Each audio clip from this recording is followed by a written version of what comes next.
আল্লাহ বললেন শুধু ভালোই না, ভালো হতে চাইলে অনেক ভালো তুমি হতে পারো, আবার খারাপ হতে চাইলে অনেক খারাপ তুমি হতে পারো। সুম্মা রাদাদনাহু আসফালা সাফিলিন।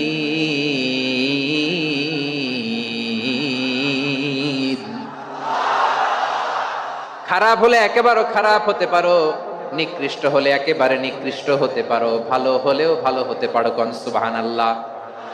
এবার আওয়াজ করে বলুন, ভালো হতে চাই না খারাপ, শ্রেষ্ঠ না নিকৃষ্ট? মানুষ ভালো হলে মানুষ ফেরেশতার চেয়েও ভালো, মানুষ খারাপ হলে সে পশুর চেয়েও খারাপ। কথা ঠিক কিনা বলেন? ভালো হলে ফেরেশতার চেয়েও ভালো, খারাপ হলে পশুর চেয়েও নিকৃষ্ট। তার মানে শ্রেষ্ঠত্বে মানুষ, শ্রেষ্ঠত্বে ফেরেশতাকে হার মানায়, আর অধপতনে শ্রেষ্ঠত্বে ফেরেশতাকে ছাড়িয়ে যায়, আর অধপতনে পশুকেও হার মানায়।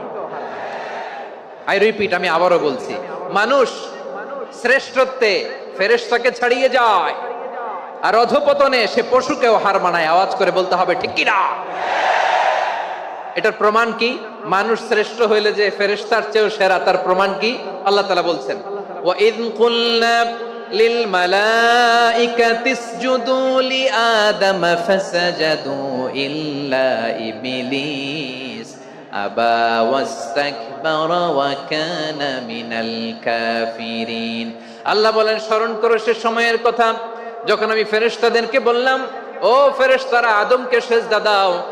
সব ফেরেশতারা সম্মান সূচক সেজদা আদমকে দিল, তারা আদমের জন্য সেজদায় লুটিয়ে পড়লো, একজন ছাড়া, তার নাম ইবলিস।